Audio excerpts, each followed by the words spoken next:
All right, here we are. Very good morning, Mark and Tim. How you doing? Good morning. Doing well, Good thank morning. you. Yeah, good to be Wonderful. back. Yep, this is the second time, and we were supposed to be back, and we are back. We'll continue the discussion, but before that, people, my name is Kumar Pushpak, and I head the business at Ijona Services. And along with me, the two gentlemen named Mark Gorkin, who is also known as a stress doc, and he does miracles when it comes to dealing with stress. We will hear a lot about stress, how we can get rid of stress. Oh yeah, we'll continue the discussion, and along with us, Tim Jerome, who is a project management expert, and yes, he is very much with me to question mark and understand what exactly this stress is. I mean, before we came in live again, Mark had a question. He asked me, Kumar, how stressful is your day? And I said, yeah, my morning, I mean, by the afternoon, it's full of stress. By evening, it goes to the peak. And by night, by the time I go and go to my dinner table, I tend to keep that stress released. And by the time I hit the bed, I am stress free. I do not take stress and sleep. Generally, I mean, I don't think I do that. But yeah, many of us, we do come on this level where we say that, hey, you know what, we are stressful. Life is taking circles, job is creating troubles, and now I am really, really stressed. Well, Mark, what would you like to say to the people out there? Well, uh, I think the most important thing is to know that if you focus your mind in the right way, can talk to people who've been there and have had some experience handling stress. In other words, you don't have to feel like you have to do it all alone, all by yourself. You have to prove that I can, take on everything. Then you're going to begin to have tools to really deal with stress. And maybe a quick summary, if that's okay. Oh yeah. Uh, yeah, like natural speed. We talked about the importance of sleep. You're right, Kumar. Getting ready to have a good night's sleep. For some people, it means making a list of all the things that still feel unfinished, things that are going to be on your agenda the next morning, but that get them out. Don't let them run around circles in your brain. So you're preparing for tomorrow, and it lets you be free to have that good night's sleep, which is not only vital for your mental acuity, your mental sharpness, but for your medical health. So sleep is critical. Priorities. We talked about the importance of being able to set limits, say no, to disappoint people at times. Someone said burnout's less a sign of failure and more that you gave yourself away. So if you don't know how to say no and set limits, you're always going to feel like, I owe this to somebody, or I haven't done enough. And that's related also to perfectionism, that you're still listening to that critical parent voice who told you, oh, you'll never amount to anything. So now you got to prove every day, every second that you're worthwhile. That's a lot of pressure to live under. There is Ultimately, an yeah, yeah. go. I was listening somebody sometime back, especially on the stress management part. We were actually discussing on one point then, invest in joy. What is that exactly, Mark? If you would like to elaborate, invest in joy. How somebody can invest in joy? It's funny. Tim and I were talking just before, I think, while you were off stage, so to speak, about coming from your essence as a person. There people have different, some people are a little bit more extrovert, some people a little bit more introvert. if an introvert has to be a car salesman, that person's going to be under stress at some point. That's not their essence. To me, joy is when you have an opportunity to discover, to explore, to express your essence, who you are, what your skills, some of your natural skills. Of course, you always want to develop what's considered what's called the shadow side. Some of the areas where like for me, technology is definitely my shadow side. But I've worked hard to at least, as I say, when it comes to technology, I wouldn't call myself a dinosaur, more an early stage mammal. So, but I've made progress, I'm evolving. And that's, but to really be able to do things that you want to do well in and that speak to who you are, where you have some a natural voice, a natural expression. To me, that's joy. And then you enter a state of flow where time seems to stop. And that's why when we talk, the three of us talk, the hour flies. Why? Because we're all in flow and joy. We're expressing our essence. And you know what? It's really funny because what you're talking about is being proven right now. I've been researching a lot of the breakthroughs in neurobiology and understanding the human mind. And what's strange is with combination of things like focus and good sleep and attention and a sense of urgency, the actual brain is able to capture more information in a single second, which seems to give you a perception of time slowing down. So this is physically proven. It's not just a perception. It really does happen. Which speaks to me in terms of that there really is probably something called intuition. That intuition is that you're getting more data than you fully realize because of that heightened neurocognitive focus and wisdom and insight. Is there something related to finding a cause of yourself, why you are here? Tim, we discussed this earlier, isn't it?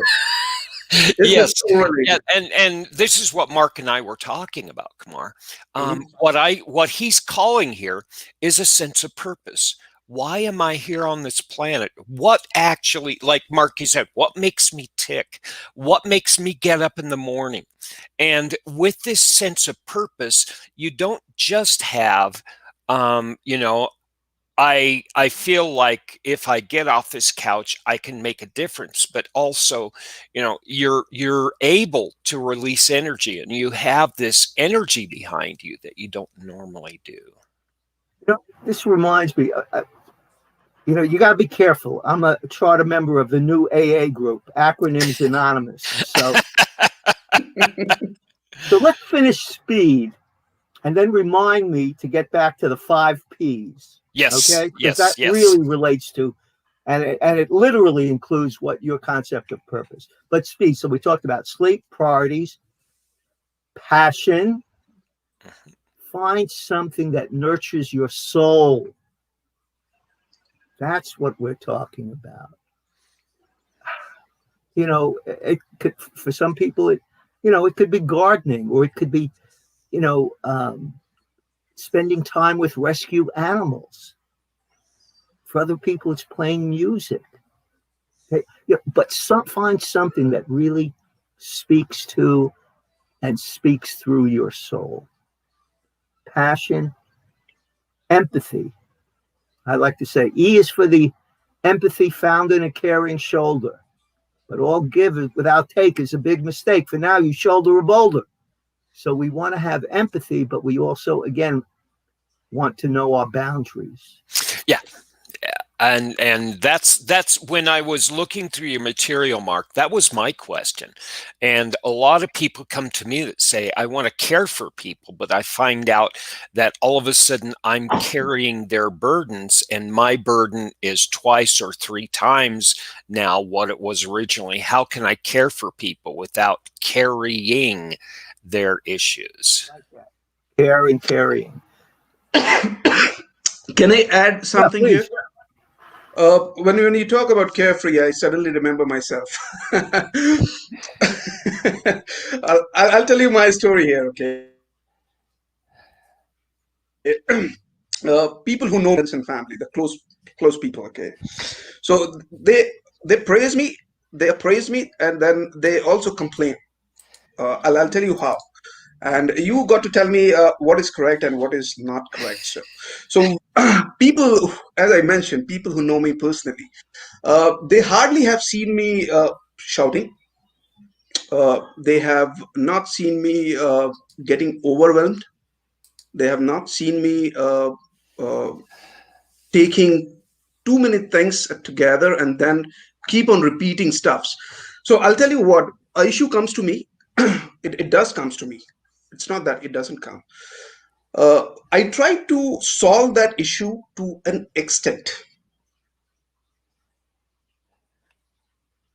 and after that I leave it. How big is it? No matter how much loss I can actually incur because of that issue. But if I'm not able to solve that to an extent, then I just leave it and I say, hey, I'm done, and then I move to the next issue. So this particular nature of mine, well, people has started calling me as you know what, you don't pay attention to anything. You're a carefree guy. You see what I'm talking? But it's not that. It's No, of not that. course it's not that. Yeah, But I do care, but I know my limitations. I know where and how far I can actually solve it. Right? If to a certain extent, if it's not getting solved, then I just leave it aside. I say, oh, I'm done. But tell me, Mark, with your experience, is this attitude or is this nature is right, or there is some correction need to well, be done? I'm sure many people would agree to my points. I'm going to even add value to what I think you're doing. I think one, you push things to as far as I can take it, and either then you say, okay, let me share it with someone else, let me collaborate, or let me let go. Yeah, And that's, you see, those that keep holding on, that's when they never can step back and get new perspectives because they're tunnel vision. Now, here's the other beautiful aspect of letting go. Remember this? I can't remember. I think his last name was Johnson, but he wrote a book on basically on creativity. hmm And he said that creativity, real deep creativity, often takes a slow hunch. You have to let things percolate for a considerable period of time. And it's that process where you're thinking about something even subconsciously that you then one day, a seemingly trivial piece of information is introduced and you suddenly, I've got it. You yeah, have I that got aha it. moment. Yeah, That's the beauty of knowing when to let go of your conscious mind so your subconscious mind can do I, a greater work. I'll tell you something. uh, 8 out of 10 times, when I have left the issue, I had the solution. Why as a writer, I always almost like to stop at a point where I'm a little frustrated in my writing and then sleep on it. Yes, Right, Tim? yes. And again, this is what I was reading about. It's really strange. If you have, like you said, this conviction through purpose and this focus, intense focus with a sense of urgency, and then you let go, the sleep itself, it not only creates this connection to these hunches that you're picking up from, but it seems that it is actually allowing for a certain amount of neuroplasticity, the ability to actually step out of your behaviors and modify, your very approach to life, your tunnel vision itself. Make new neuronal connections. That's what That's sleep, and it's beautiful. And with those of us who are stuck, and this stuckness that seems to be not a disease per se, but it seems to be our constant companion. This is actually a call to action, not through you have to get to work, but oh boy, we have a solution. We can actually change the way we're doing things. And it takes not judging your stuckness negatively. That stuckness is part of that creative learning process. And and the empathy you're talking about is not just for the rest of the world. It's like emotional intelligence. It's empathy for yourself as well. It's all these concepts are so rich, and how you learn to weave them together, you create your own symphony. And it's so anyway, just because sometimes I get a little obsessive and I feel I need to complete something. So sleep, priorities, empathy, exercise. We talked about the value, both neurocognitively, slowing down the brain, giving you a chance self to feel grounded, when everything's up in the air. When I'm walking or doing a little jogging, I'm pounding the pavement, I'm feeling grounded, creating a beginning and an end point for a tangible sense of accomplishment and control.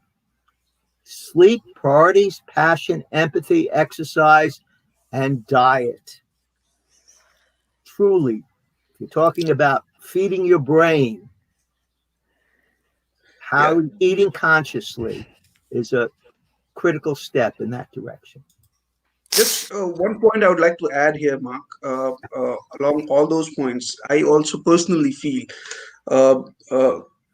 being surrounded by your loved ones is always a stress buster. Empathy. I call that under the realm of empathy. Yes, you're absolutely right. In fact, you know how they talk about when it comes to stress, you deal with fight or flight. That's been the traditional. And that's, as it turns out, unfortunately, us men tend to engage in that, particularly in particular model of problem solving, where women often tend, in fact, are engaged in what's called tend and befriend. That is, there is not fight or flight, last man standing, but how do I support and, care for my colleague, my friend, my partner, tend them, help them heal them grow, and develop a collaborative relationship with them, a loving partnership. Go, Tim. It's fascinating because on one side, we're talking about fight as an aggressive attack, but we're also talking about the same physical mechanisms, same neurotransmitters are talking about leaning in. It's a healthy aggression, for sure. And the thing is, we think that anger and aggression are bad. It's not. It's how we interpret these things that are happening inside our body as a reaction to the environment around us. And what actions then we engage in. Certainly aggression, if I pick up a pipe and hit somebody on the head with it because, I disagree with them, politically, that's a problem. Right.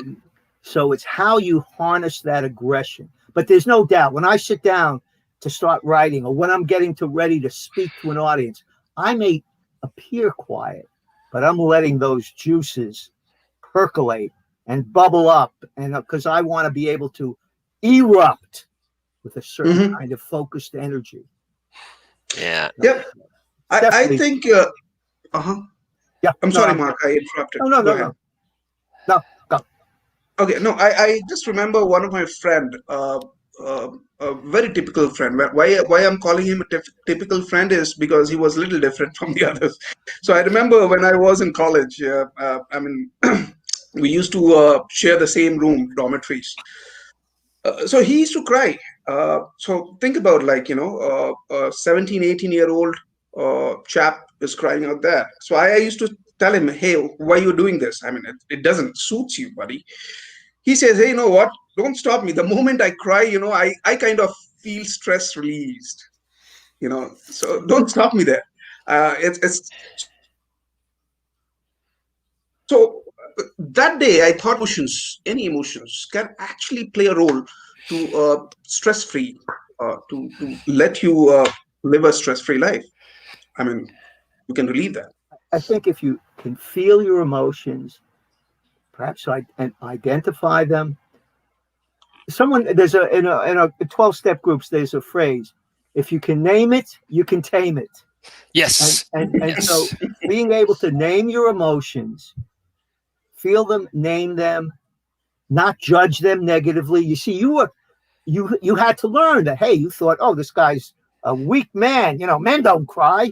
That kind of that's the traditional socialization that we're given as men. But he was way ahead of us. He understood that there was something, and in fact, getting back to Tim's point, biochemically, we know. How on a windy day your ears might water, because of the cold wind, and I'm not your ears, your eyes might water. That when you cry, the tears have different chemical components than the tears when you're just tearing up from a windy day. Crying emotionally is releasing some of those stress toxins in your body. So the human body is an incredible piece of work. And Tim, and yeah, and Tim, and sorry, go and ahead. prolonged stress, because I know I was much less capable of dealing with stress, and I tended to bottle it up. And not surprisingly, at about 40, they discovered I had a tumor on my thyroid. And I'm sure that was a symbol of how I had stuffed things in my throat instead of speaking up. And that tension manifested fortunately, it was a benign tumor. But, boy, they had to do cutthroat medicine to find out. And that was a wake-up call. Right. And that's important. That's the value, another value of stress and symptoms, is if we don't just ignore them, but see them as wake-up calls. What do I need to be working on to really get my life in a better situation? It's funny. It's funny because we have millennia of documentation that supports this. Like in the Upanishads, they talk about your life as a series of riding a chariot, and the horses are there not to be doing what horses want to do, but to be tamed and controlled, because the horses are neither bad nor good. It's how you handle the reins and the harness that actually creates the healthy outcome. Yeah. Yeah. So that's natural speed: sleep, priorities, empathy, exercise, and diet. Now, we can go back to purpose, or I leave it to you, gentlemen. What's your pleasure? Let's go on to the next topic. I Go. would love to hear your perspective on this next section. Okay, what's the next section? Oh, it's the what were the P's, right? Oh, great. Hey, that expression, vanity, thy name is Gorkin. I'm me talking about myself or my ideas. Oh boy. Yes. Oh, please do. I could do this all day. This is for you. This is for you, Mark. Okay. Actually, an association, some of you may have heard of employee assistance programs. EAPs and organizations that provide a variety of counseling, emotional support, legal support, services to employees of companies and government agencies. So anyway, a regional EAPA, Employee Assistance Programs Association, or Employee Assistance Professionals Association asked me to give a talk on how do you give dynamic presentations. And clearly, not just to be dynamic, but to impact people, to connect with people, to lead people. So how do you become, in essence, a dynamic communicator and a dynamic leader? And obviously, this is as Tim is doing plenty of research, will tell you it's a complex, but me, I like to simplify things because my brain doesn't work so well. So I keep it simple. So I came up with, what are the things that I really want to do? I want to, as a speaker, I want to use what I call my head and my heart. I want to be cognitive and affective. Cognitive and affective. And I call that my mindset. Then I said, I really want to be serious, but I also like to be quirky and kooky and silly and playful. And I gave the word gravitas and comedia. And I call that my mood set. So we each bring to any encounter our mindset and our mood set. And so then you can have like a little game, because you have a 2x2 matrix, cognitive and affective, gravitas and comedia. And so here's what we do. What comes to mind when you hear cognitive, head, and gravitas or seriousness? And the word I chose is Tim's word, purposeful. Right. That is, you have actions, intentions, and meaning. You realize your actions and even your intentions have meaning for yourself and for others. So you're taking aim. You have a purpose. Now, what about cognitive and comedia? Well, I was influenced by two sources. One, Mark Twain. Mark Twain, great American humorist, said wit is the sudden marriage of ideas which before their union were not perceived to have any relation. It's putting things, isn't that a great? That's beautiful. That it really is. And so the word I came up with, and you'll see how it relates to his definition of wit, was from the French provocative, which means to arouse the mind, to arouse curiosity. And so for me, cognitive and comedia, the word I put in that box was provocative. As a leader, as an educator, do I want to challenge people's minds, their way of thinking, their assumptions? Absolutely. I want to be provocative. And then you can see how putting together things that people normally don't associate with, Twain's definition of wit, you see how it becomes a cognitive comedia process. And then let's go to heart or affective and gravitas. And there the word I chose, we talked about it last time, is passionate. And we saw how passion isn't just a 3-letter S word, but it's based on, it's so connected to purpose because you have a sense of pain and suffering, and there's an injustice, and I need to take a stand.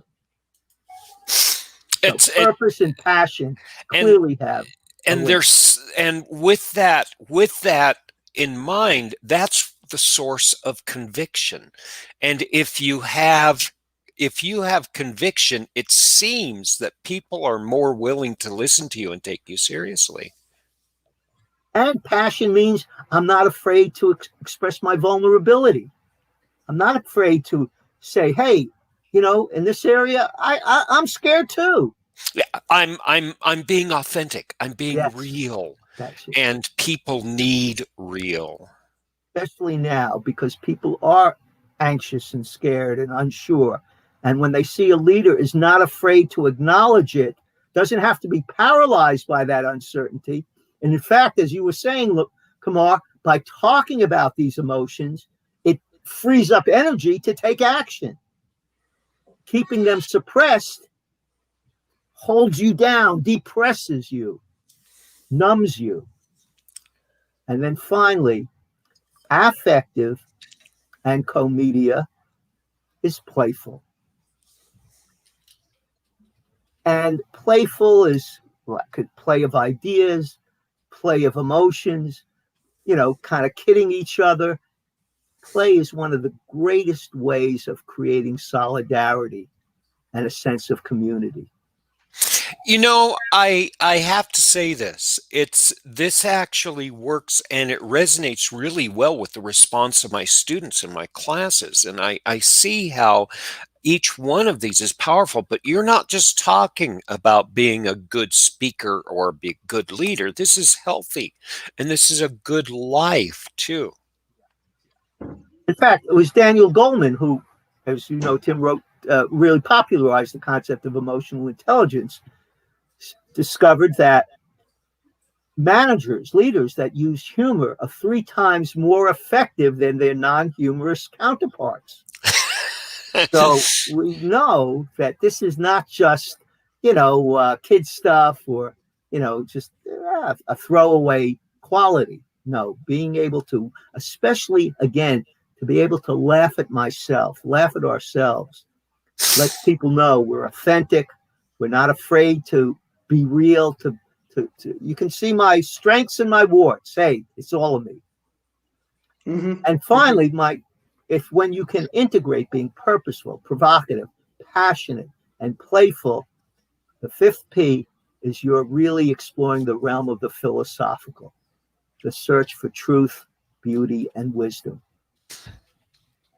So those are the P's. That is, and as I think you rightly said, Tim, it's not just for communication. It's not just for leadership. It's for being what I call a human doing and a human being. And when we can integrate those two, then we're cooking. That's beautiful. That's beautiful. Thank you. I have a question, Mark. We shall take one question here from one of the viewers. His question is stress anywhere related to autism spectrum? Sorry, spectrum. The autistic spectrum? Yeah, autism spectrum. Well, I would think, and maybe Tim also can weigh on in this, I think there's a biochemical brain wiring component to autism. Now, at the same time, we know that there are different levels of autism. There's high functioning, medium functioning, lower functioning. The problem, and I'm working with a professional who is on the social learning / autism spectrum.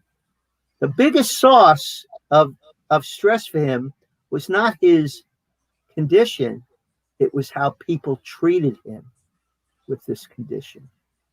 And especially as a child, he was teased, bullied, taunted by teachers who back then didn't understand the nature of this learning, cognitive learning style, and different, what we call now not a disability, a differential ability. Yeah. It's really strange because when you start studying how the brain actually carries and works with signals and information, all of a sudden you see, this autism is the expression of something that really does some really neat things for the human mind and the human body. And it's a mechanism that's displaced. And the thing is, we, as the researchers are going through here, Kumar, the researchers right this second are just beginning to understand that. And if researchers are just beginning to understand this, what about regular humans and how we actually can treat people who are different? And we're not just talking about autism now. We're talking about attention deficit disorder. We're talking about response to trauma like PTSD. And all of these things are mechanisms. It's like a hammer. And a hammer is designed in such a way, and I've talked to you about this, Kumar. A hammer is designed in such a way that it works really well at putting nails in wood and breaking windows. And what we have to see is these mechanisms are really good and bad. It's that they're displaced and they're functioning in a different way. And that's all right, because human beings are messy and they're crazy and they're dysfunctional. But that's what makes us wonderful, because we're different. And I'll hand it back over to you, Mark. Yeah. To your benefit, it's these differences that, if we can overcome and embrace the differences and have a community and connection, all of a sudden we have diversity and innovation. I want to pick up on that innovation. I remember reading a book, I don't know how many years ago, but it said that there are very, very few creators that don't have some differential ability. And the point is that though they may lack a certain capacity in one area, they've had to overcompensate and develop some skill or talent in another area that truly helps them be extraordinary. Right. And that's another quality of the value of the disability, quote unquote disability, is it gives us, boy, this disability is this ability. That's right. All of a sudden, disability. Yeah. All of a sudden, this thing that seems to be shameful, it has actually created the super strength or the super capability in other areas. Think about it. Just came to me. Rudolph the Red-Nosed Reindeer. Exactly. What our whole lives are talk about this. This is Joseph Campbell. The monomyth. We're talking about, people go off in isolation because I don't fit in, because I am wrong or I'm broken. And they go off into the forest and they have these journeys and they come back and they say, hey, you know what? There's another side of this coin that chased me off in the forest. Let me show it with you. It's a beautiful explanation. Yeah. So Mark, this is actually a call to action to us, because you're talking not about how I can survive throughout the next year and a half until we have a vaccine where we can have a quote unquote normal life again. You're talking about something that we can actually use and understand, that can actually open our lives and let us not just survive but thrive and have something we couldn't even have comprehended.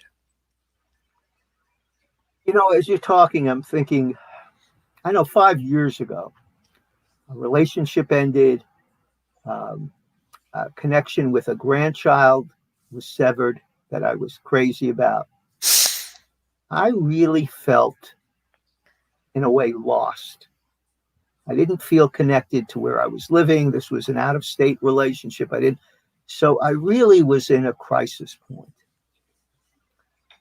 And fortunately, I found a place called the Serenity Center where they did have support groups, and I could go. And it really, the power of crisis. And the Chinese have the terms danger and opportunity. Yes. And in a way, for everyone, this whole pandemic is at least a mini crisis, in that we're having to re-examine so many things. And it stirs up crisis. The tension breaks through our defensive armor. Most of the time we don't want to. Do I want to think every day about missing little Charlotte? No, I couldn't function. But under crisis, what happens? The tension builds and builds, and suddenly past memories and emotions start flooding you, and you feel overwhelmed. And you think, am I going crazy? No, you're not going crazy. You're going crisis. It's a natural phenomenon. And the opportunity is that if I can feel these emotions, like your friend Kumar, grieve them out, feel them, share them, talk about them, understand them, I'm beginning to have a more courageous sense of self. Hey, the things that I were afraid to look at one time, I can face now. I have more energy. I don't have to hold them down. I can connect to others because I'm no longer so afraid of myself. I'm more accepting of myself. I don't have to judge other people so negatively. I can be a shoulder for other people because I better understand. Hey, yeah, I've been there too. So this whole process of using this time to really examine ourselves, both, as Tim said, go into the forest. Someone said the cure for loneliness is solitude. Yeah, And, yeah. yes, go, It's Tim. just like sleep. It's just like sleep. There's something about isolation if you take advantage of it. It's just like sleep. It allows the internal natural mechanism to naturally mend and put things together in better ways. Now, the last thing I'll say, and then I'll hand it back over to you two, is that you're talking about empathy. And again, we think that empathy is for women because they're the carers and the tenderers. But I got this about 7 years ago. Empathy is not, I'm falling apart and I'm emotionally concerned about you. It's how was it expressed? I have your back. I have your back. Doesn't matter. Call me up at 3 in the morning. That's what empathy is. And you need that time to go off, to reflect, and then come back and share, test your ideas out, get feedback. You know, creativity doesn't just happen in a vacuum. That's right. Leadership doesn't happen in a vacuum. The That's best right. leaders don't have all the ideas. The best leaders get good information from the people that are in the trenches. Right. The trusted advisors, the people who are not just the experts, but the people will hold you to task. They keep you honest and authentic. I would like to add one point Yeah, here. please. Yeah. No, I just heard you talking about memories, right? Memories plays a vital role. And I mean, even I feel having good memories is very important for you to live a stress-free life. It starts with I mean, the day when your brain start accumulating memories. You know, collect all the good memories and leave all the bad memories. You can filter it off. I mean, I know. I mean, it's difficult. It's difficult, but trust me, if somebody able to do this filtration between the bad and the good memories and keep the good memories with them and leave the bad ones, I mean, I think life would be more easy and more simplified. uh, But I'm going to challenge well, you, Kumar. I'm going to challenge you, and I'm going to. I bet you are a believer in the yin and yang, right? mhm, Right? How right, we need light and darkness. The day right. is a combination of light and darkness. I would say yin and yang is also learning to weave good memories and even the painful memories in a way that enriches both. That is, good memories are only so precious because you know it wasn't good all the time. You have a better appreciation for the good because you're not afraid to recognize that there was bad. Yeah, And, I'll quote you an example here. yeah, Let me take a relationship. It could be a father-son relationship. It could be the couple's husband and wife. It could be friends. I mean, let's understand why somebody actually asked for a divorce, or why somebody leave the house, and our parents leave their son. I mean, any relationship, right? So what I think is, and you both of you can correct me. Uh, is basically when your bad memories with somebody keeps accumulating, that's you something know else. Yes, that's yeah, it keeps accumulating, then you actually starts perceiving things, and then one day it comes and bursts out and says, hey, you know what, I'm done with this. Gone. but Either there I to leave, you me leave. is not to isolate the memory, Uh-huh. it's to have the courage to face it, to feel it, and diffuse its obsessive energy. It's not, Yeah. I agree, ultimately, you don't want that memory, that bad memory, to be the driver of the car. Right. You want the Right. good memory. But if you try to keep that memory locked up in the trunk, Mm-hmm. it's going to start pounding on the trunk, and you're not going to be able to concentrate. So we want that memory, that bad memory out. Maybe we put them in the back seat of the car. Okay, I'll concede that. And the funny thing is, Kumar, you said one word that just hit a light bulb in my head: perception. Perception. It's really funny because a lot of books start off with, "It was a dark and stormy night."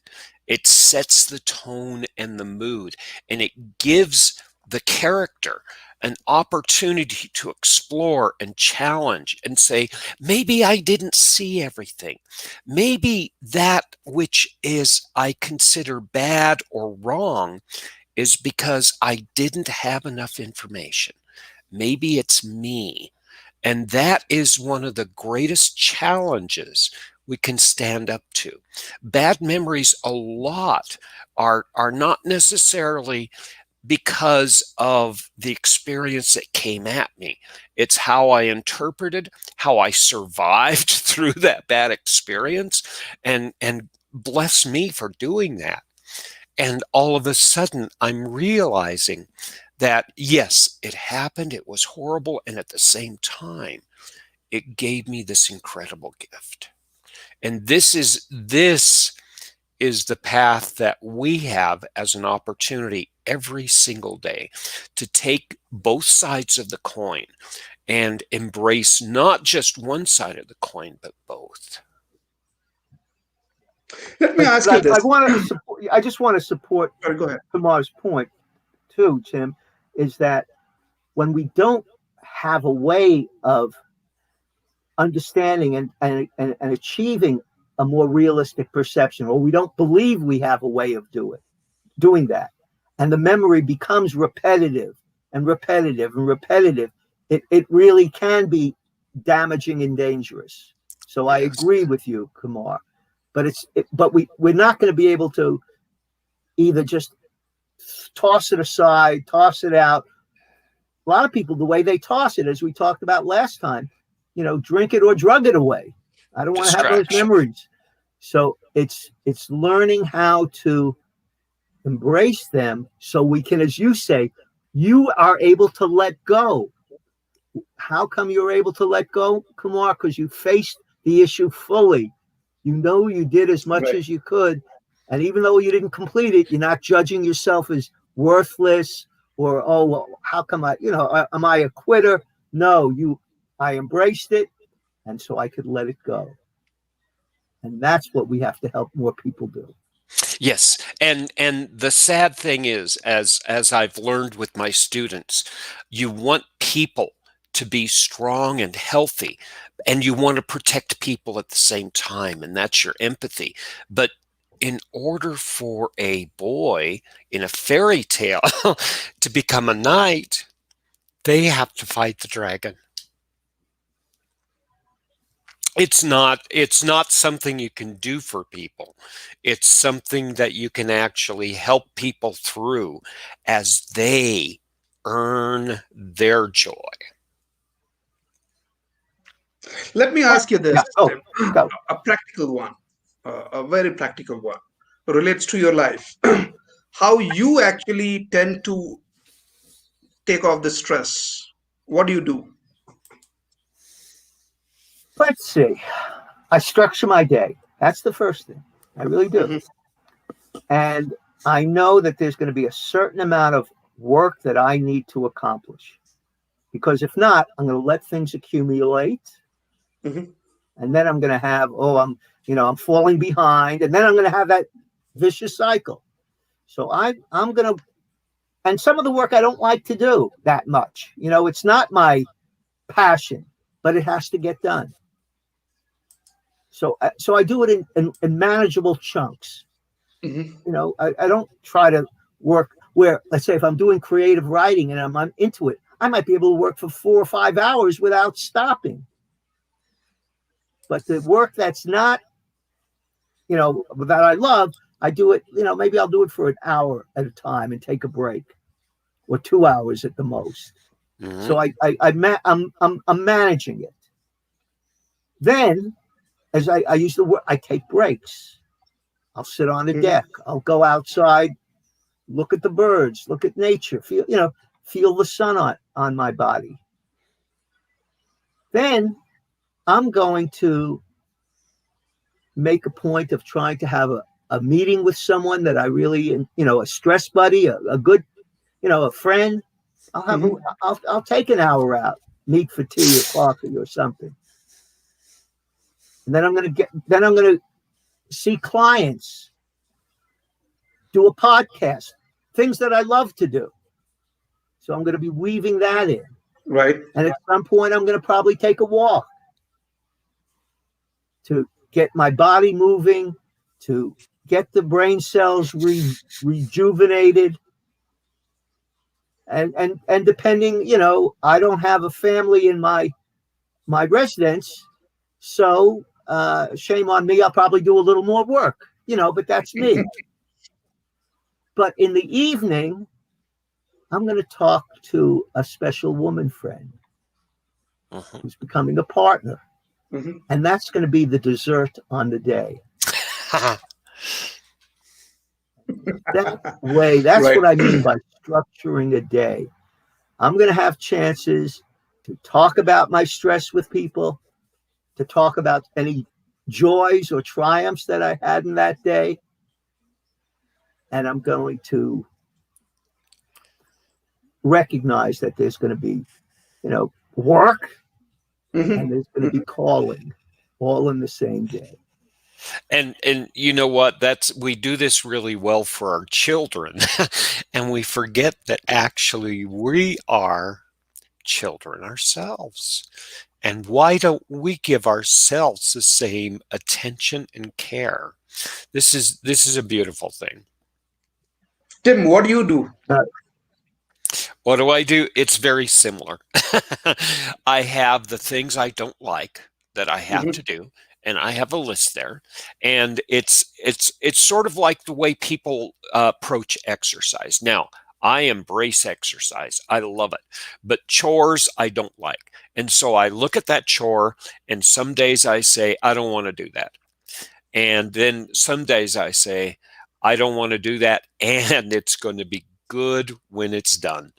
And actually, that allows me to approach it in a different way. It's a change in perception, and I get that out of the way. I have these light bulb moments sometime between 6 and 9, but I capture them in a notebook, in a journal, in such a way so that when I do need these breaks away from tedium and these habitual things I have to do, I just use it as a trigger. And I have like 3 different flavors of triggers. I have my connection triggers, I have my physical movement triggers, and I have my intellectual emotional triggers. And I use those as some people have to eat cheese. Cheese is not a food group. It's a condiment that I sprinkle throughout the day, but I do actually reserve a bit of dessert time at the end of the evening. And that's how I do it. It's gently leading myself as if I'm a 4-year-old through my day. No, wonderful. And what about you, Kumar? Well, you said you're able to put things aside. You then have dinner with your family. You make those human connections. Is there anything else that you do that you feel is stress relieving? Yeah, I have a very simple rule. I mean, yes, I definitely agree with what both of you said. I mean, I also try to do those things, organizing the day work or my week work or year work. Organizing stuffs, finding best buddy or somebody who can actually can be discussed certain things. I mean, these even I do. One thing that I generally do. and I see many people don't do that, is filtering. What? I can do Filtering? easily filter. Yeah, I can easily I can I can easily filter between the good and the bad, and I can leave the bad aside, and I can take the good things inside. The other thing I also do is uh, when I'm in too much of too many things, then I tend to get something new in me, right? So, say for example, there are too much of work on my table pending, and it's giving me it has started giving me stress. So what I do is I leave the table aside. I leave out. I get out of the table. I start watching TV then. I start something else. I do it for 30 minutes, maybe 60 minutes, and then again come back and reunite stuffs and begin the work. I mean, what I say You is know, basically I don't keep the stress stretched. okay, I that's all right. break it in So pieces. we all talked about taking breaks. Yeah, Mm. break it in The pieces. other thing I just want to say, because this is often, a lot of people who are under stress procrastinate, put things Uh-huh. off, Mm-hmm. and a lot of people have problems with that. I remember a nurse told me how she stopped smoking. Hmm. She was a pretty heavy smoker. She said she would, she's ready to light up, and she would make a pact with herself. I'm going to sit with that cigarette for 5 minutes. Hmm. If at the end of 5 minutes I still have that urge to smoke, I'm going to smoke. But if at the end of 5 minutes I don't have the urge to smoke, I'm going to put that cigarette away. And that is one example of delaying immediate gratification. Another way of helping you focus on a purpose and get moving is you don't have to figure it all out. You know, tough problems are like a very complex, I'm trying Hmm. to find the camera, woven. Maybe I just have to work with one or two fingers at a time. Take a Hmm. small piece of that complex puzzle, start it, make some progress, and then walk away if you're not able to go further. But when you come back to that puzzle, that overwhelming puzzle, you've created an opening. It will not be the same overwhelming puzzle. You'll be able to focus and begin to work more productively. The delay of immediate gratification, the human body rewards you for this, which is really fascinating. We actually get a jolt of happy juice when we delay our gratification. There's something about that is a survival mechanism for the human body. And that just blows me away. When I think about that, it's like, yeah, this is what kept us alive for 100,000 years. And we can actually take advantage of it right now.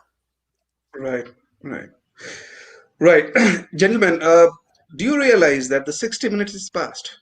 It's over. I told you it was going to fly. I told Yes, you it was going to fly yes. by. This is wonderful. This is All right, wonderful. I we really would need a appreciate it. third. We would need a third part of this, but quickly in the next 5 minutes, I want to highlight one important aspects uh, of this mental status or the stress. I mean, many of the people think do not think that even brain can actually go through illness. Like body can go through illness, right? I can have fever, I can be down in the bed, right? So yeah, it's easily tangible stuff, right? I can call up a doctor, I can get medicine, and then I can start my treatment off. But when it comes to mental health, many of us try to ignore that. uh, I mean, I don't know how many of us actually, Mark, what is your experience? How many of Oh, people no, you're yeah. absolutely right. And I'll share a brief example from your part of the country. Hmm. You remember the 2015 earthquake in Nepal? Yeah. Well, I have a colleague who the day after, a Nepali colleague, Dr. Gurung, who called me the day after because he knew I was the stress doc. He couldn't reach family and friends in Nepal. Communication systems were down. So he was stressed, but he also had a vision. He knew that the people in the Nepali community in the Baltimore, Washington, Virginia, Northern Virginia area had a problem acknowledging just what you're saying, acknowledging stress, talking about it. It was something that was hidden in the closet, shameful. You don't admit these things. And he wanted to help his community use this crisis, this earthquake, to address a much larger issue. How do we deal with stress on an everyday basis? How do we begin to talk about it as a community? Because we're finding, young people are committing suicide. There's a lot of marital breakup. There's depression. So even though it's not like a broken bone, a broken heart can be as dangerous, even more so. Just what you're saying. So his vision was to help this community, the Nepali diaspora, begin to learn as a community to talk about stress. So it's very much, but of course, it's not just the Indian or the Pali community. It's almost every community that they still the stigma, the shame of, I should be able to handle this myself. And we don't realize that sometimes depression isn't just that you're feeling sad or blue. Sometimes it's connected to DNA and family, genes. Right. And we know there's this biochemical, component of bipolar depression. So it's so important to get this information out, Kumar, to help people realize that we can think of mental illness the way we think of physical illness. Both are very similar. Right. I'm gonna request you, Mark, to come again, maybe next week. I mean, this topic is good. I don't have a life. I'll have a podcast. I don't have a life. This is such a joy.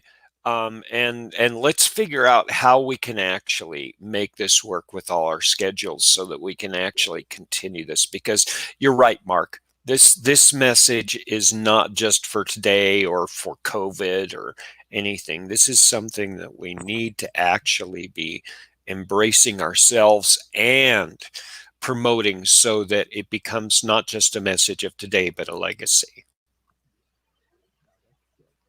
Do I have time? I forgot. I can do it quickly.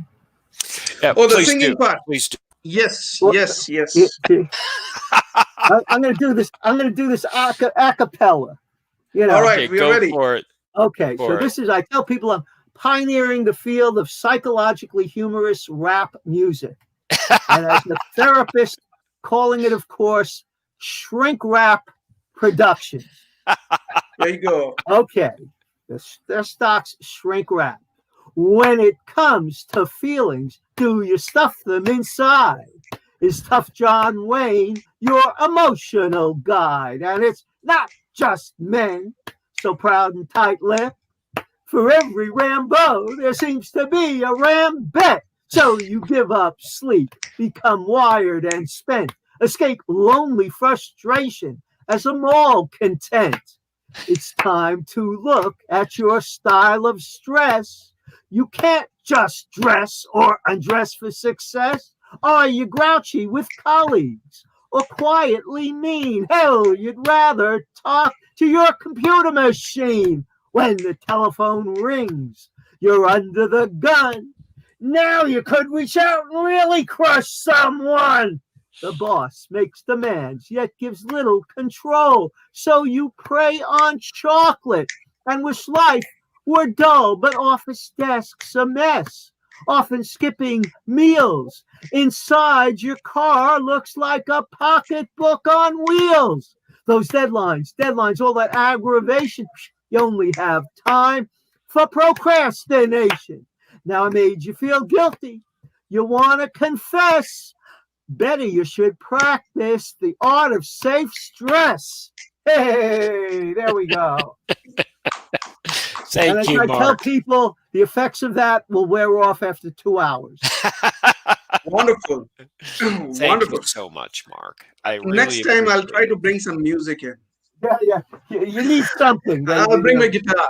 I'll get my guitar. Drown me out. That's the best thing you can do. All right. Wonderful. Wonderful, Mark. Wonderful, Tim. Like I said, we shall come back again together. Maybe next week or whenever you have time. We will coordinate. Not an issue. But We'll figure that out. I am so thankful for both of you to spend time and Me talk too. on I mean, this. I really feel like this is synergy in action. I Right. just think the way we jazz, it's like a jazz riff. And that's what Exactly. teamwork should be. You know, we just play off each other. And it's a wonderful thing. Yes, and let's continue the conversation, whether it's in front of the screen or behind, and we'll find out when there's a really good time for us to actually bring this out again. I have to go to. Enjoy yourselves, Mark and Kumar. I'll be in touch with you and everybody listening. Please reach out if you have questions, if you need anything, or if you have a topic you want us to explore in front of the screen. We're more than happy to do this with you. Wonderful. Thank you so much. And all of the people out there, please take care of yourself. Do not take so much of stress. Try to filter the good and the bad and stay healthy. Thank you so much. Okay. See you next week. Thanks again, guys. Bye. Thank you.